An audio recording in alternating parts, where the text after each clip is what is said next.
Trump, as we've now looked at many times, is desperately grasping at straws to manufacture a narrative that the thing we should be focusing on now is not the economic problems, is not the Epstein stuff, is not anything else, but that Obama and Hillary worked together with the intelligence community to fabricate the entire Russia meddling in the election narrative to hurt Trump in the election, and it was treasonous and Obama's going to prison, was what Trump has been saying. So let me remind you of that. And then we have the latest email they've brought up, okay? Or communications of some kind that is the bombshell leak document proves that Hillary manufactured the Russia narrative. And then we're going to talk about why. Once again, if we are going to spend time on this subject, and I do want to, just so that the MAGAs don't say we didn't fact check it, it doesn't prove what they're saying. But here was Trump making these bold proclamations. Insane and dangerous. If you look at those papers, they have them stone cold, and it was President Obama. It wasn't lots of people all over the place. It was them too. But the leader of the gang was President Obama, Barack Hussein Obama. Have you heard of him? And except for the fact that he gets shielded by the press for his entire life, that's the one they... Look, he's guilty. It's not a question. You know, I like to say, let's give it time. It's there. He's guilty. This was treason. This was every word you can think of. They tried. So he can't think of many words because he can't even explain what it is that makes the treason. Bakes the treason? He can't even explain what he just goes, Obama faked and treason. Now, other people come out and are able to explain a little bit more what the theory is, at least, but he doesn't. He just shouts Barack Hussein Obama over and over and assumes everyone, which is funny because a lot of regular just people out in the world, if they stumbled across some news segment and it was playing that clip, they don't even know what he's talking about. You don't even know, wait, explain it. So who did what and what's the crime? And it's just sort of rock. But remember what I'm about to show you about where this document came from that they're focusing on. Remember that Trump was investigated and intelligence analyzed what it was that Russia did in the 2016 election. And then there was an investigation into, was Trump directly coordinating with Russia? And that was never able to be fully evidentially substantiated, that he was directly coordinating and this was some conspiracy between the two. But it was very well substantiated that Russia did involve themselves in these different ways to try to help Trump in the election. And so he got really upset that he had been investigated and that people were making these points about him. So he said, we need to stop investigating it, but instead investigate the investigation. We need to find out about the origins of the investigation. Where did the investigation come from? Or, as he put it, the oranges of the investigation. I hope they now go and take a look at the oranges of the investigation, the beginnings of that investigation. Yeah, beginnings. Thank you. Thank you for the synonym. The oranges, oranges, the apples. No, wait, now I'm getting further. So we then got this. And this comes from the investigation into the oranges of the investigation, which was Durham, John Durham, who is a Republican and was selected by Bill Barr, who was Trump's attorney general at the time. After the Mueller investigation, which investigated the substance, then Durham was supposed to investigate the oranges. I'm just only going to say it that way. And then I'm going to be in a meeting one day and not be able to spit out the correct word. Origins. I see. I can do it. And what Durham, in his report, outlined was a part of what I've referenced before that substantiates the broader truth about this subject and disputes MAGA's telling of it, which is that it was fabricated by Hillary and Obama and intelligence to make Trump look bad. There was a lot of truth there, and some people went too far with what they were alleging they thought happened. But then this email comes up, and this document is a part of the annex of Durham's report. is where they found this, from my understanding. And it writes, HRC, Hillary Rodham Clinton, approved Julia's idea about Trump and Russian hackers hampering U.S. elections. That should distract people from her own missing email, especially if the affair goes to the Olympic level. The point is making the Russian play a U.S. domestic issue. Say something like a critical infrastructure threat for the election to feel menace, since both POTUS and VPOTUS have acknowledged the fact IC would speed up searching for evidence that is regrettably still unavailable. However, that seems to be signed GRU penetration. They appear hardly skilled, incompetent, bumbling idiots, as SMB called them. In absence of direct evidence, CrowdStrike and Threat Connect will supply the media, and GRU will hopefully carry on to give more facts. So if you look across right-wing media, that little snippet that they got from the Durham investigation is supposed to prove Hillary signed off on discussing, it doesn't even say like an intelligence investigation or anything. So all that this would prove, if it were real, would be that Hillary staffers, and that's who this was among, was Hillary Democratic Party associate people, not people in the government, just in the campaign, saying that Hillary Clinton had approved a plan to campaign on emphasizing Russia's connection to Trump and Russia's efforts to help Trump, and that might distract from her political woes with her email controversy. Okay? You could be mad at that, but again, I'm about to say the big bombshell here, but you could be mad at it, but that still doesn't prove that Obama and the intelligence community was fabricating stuff, which is the funny part, right? What's even funnier is Durham himself came to the conclusion that that was probably fabricated. No, I feel so bad. I almost feel bad for the Fox Newses of the world. This is brutal. So the New York Post said, read the documents that prove Hillary Clinton okayed plan to smear Trump. And Ben Smith said, truly incredible. New York Post now running with a document from the Durham Annex that the Durham Annex says, sadly you have to read on a couple pages, is likely a Russian fake. The Republican Bill Barr appointed special counsel to investigate the oranges himself came to this conclusion. Is likely Russian fake, in a story whose subtext is that the whole Russian thing is nonsense. And so you have Russia hacking different people. They hacked a voter registration. They weren't able to alter the votes, which then MAGA took the quote that intelligence had about they weren't able to alter the votes, which we already knew, and said, see, they weren't able to meddle at all. They weren't doing anything to help Trump. That's not what the sentence said at all. But one of the things is they got some real documents, and that was where some of the embarrassing stuff for Hillary got posted onto the internet.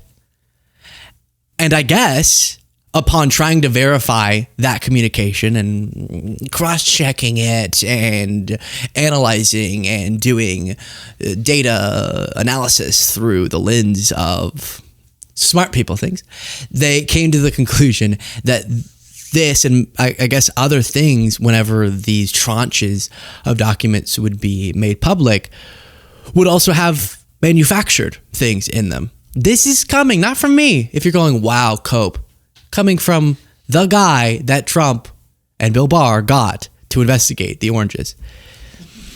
Michael Schmidt said, Kash Patel declared on social media that the annex revealed evidence that the Clinton campaign plotted to frame President Trump and fabricate the Russian clues and hoax. In reality, the annex shows the opposite, indicating the key piece of supposed evidence for the claim that Ms. Clinton approved a plan to tie Mr. Trump to Russia is not credible. Mrs. Durham concluded that the email from July 27, 2016 and a related one dated 2 days earlier were probably manufactured. Oof.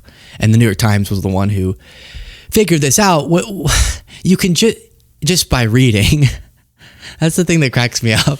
It's like they keep doing this. Tulsi Gabbard's like, I got a bombshell. Check this out. And then she highlights quotes and everyone goes, brah. And then you read the whole paragraph and you're like, wait, no, this proves our point.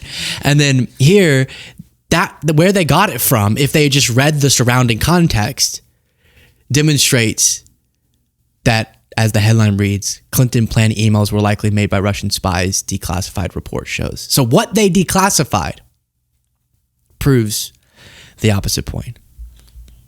Oof. But Nevertheless, they keep posting clips, these right-wing accounts going, look at what Hillary is saying back there. She knew it was fake. The Russian government has engaged in espionage against Americans. They have hacked American websites, American accounts of private people, of institutions. Then they have given that information to WikiLeaks for the purpose of putting it on the internet. This has come from the highest levels of the Russian government, clearly from Putin himself, in an effort, as 17 of our intelligence agencies have confirmed, to influence our election. So I actually think the most important question of this evening, Chris, is finally, will Donald Trump admit and condemn that the Russians are doing this and make it clear that he will not have the help of Putin in this election, that he rejects Russian espionage against Americans, which he actually encouraged in the past. Those are the questions we need answered. We've never had anything like this happen in any of our elections before. That was a great pivot off the fact that you want open borders, okay? How did we get onto Putin? Continue to... All right, then I guess the right wing one, see more Hillary. So, open borders. Guys, this is 2016. Even now he admits that Obama's border was secure. Oh my gosh, it's just so ridiculous. He hadn't figured out the Hannibal Lecter anecdote yet. So we're supposed to see, they'll post clips like that and go, see, she's guilty of treason. Every document you've posted proves what she just said there. She went further than that, I'm sure. I can't remember that well, but I'm sure she went further to allege that we knew Trump was directly coordinating, and we don't know that. But there, she very correctly said what we know is that Russia's trying to help him, and what she was citing was the hacks and the WikiLeaks dumps. And that's exactly what happened. And that was substantiated in the Mueller report, in the Marco Rubio-led investigation, in the Durham report. Do we need a Tulsi report too? We really got to do this again? We keep learning the same thing. And y'all can't keep conflating what random media pundits were saying, alleging something that wasn't there, with what the facts were showing and what the facts have continued to prove to be the case. A few little miscellaneous things as we come to the end of the show. Kenneth Vogel said FEC records show Elizabeth Fago. There's one other pronunciation that I wouldn't prefer to do. Donated our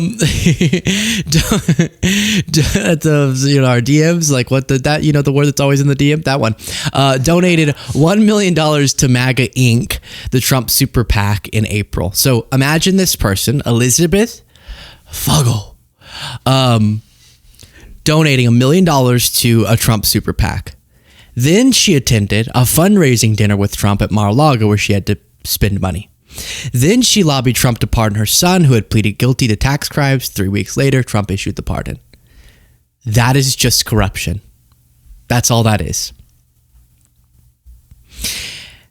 And then I want to remind you, just as we talk about, I think it's kind of a more fair way to do this, that we talk about what Trump wants us to talk about, which is this conspiracy. And then just remind you, this is what he's trying for us not to focus on. And now that we've had these Venezuelans who were released from the El Salvadoran prison, who are being held there, back to Venezuela, they're now able to tell their stories. So many of these people were completely innocent. And "Get up, piece of shit," is one of the quotes an officer told him. He was taken to La Isla, where a tiny hole in the ceiling provided only a needle of light and almost no air. 4 men entered and began touching him with their clubs and putting them between his legs. One forced Hernandez to perform oral sex on him. Basolto said Hernandez returned to the cell in tears and told him what had happened. He and other detainees offered to speak up to the prison staff, but he urged them not to. He feared it would provoke officers to attack us even more. So I told you that story before, but just to make sure we don't forget, it feels weird to talk about that one. We sent someone, in just the case of Andrew, to a prison in not even his home country, where they were telling them, you're only going to leave in a black bag, you're only going to leave dead, they were operating on the assumption that for no reason they had been sent to a prison that they were going to die at, and they were being physically abused, they were being raped, and their rights had been completely ignored. Andrew, who had a lawful asylum case, and they've brought forward no evidence, engaged in any criminal wrongdoing. And that's how the U.S. government sent him to be treated.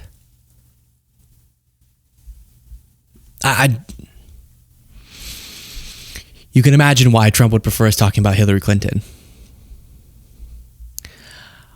That's the end of the show.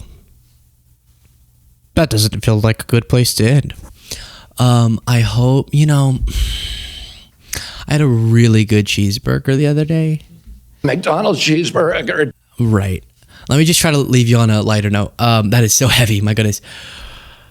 And I was eating it, and I was thinking, wow, this is a good cheeseburger. And as I began to really bite into it, I was thinking, sheesh, this tastes really good. And ultimately, I guess this story is really to tell you that it was a good cheeseburger. And I think what was good about it was sort of the meat with the lettuce. And just sort of in terms of the, don't put a cheeseburger up on screen. I'll get way too hungry. Thank you. Jaden was about to put that on screen. And I just thought that the way that they put the sauce really hit my mouth correctly. And so if I can have an experience like that, what can't you do? What can you do? Eat a salad. That's important too. I had a good salad the other day. Not salad. No, I ate a salad the other day. It wasn't good though. I hate when people are like, oh my gosh. It's like, shut up. Oh wait, hold up. Listen to this.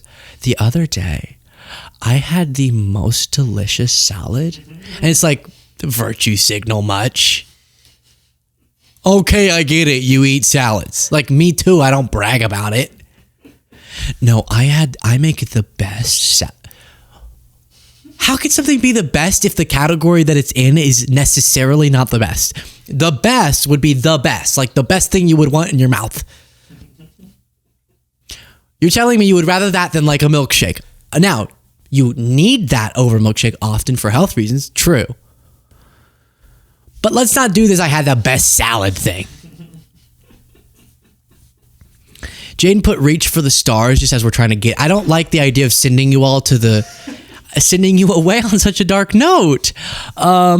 Reach for the stars because physically you'll literally never be able to reach them.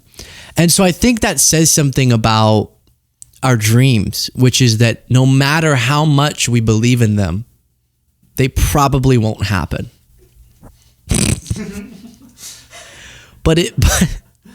But if you go for the stars, you'll land on the moon. I hate that quote so much. Are you pulling that up? Oh, what's this? Do you have our stupid? Is the question on a cool background. Yeah. That really hits me. It compels me. No, reach for your dreams. Pursue the stars. If you miss, you'll land on the moon or you'll just be floating and die in space. And on that note, I love you all. And I'll talk to you next time.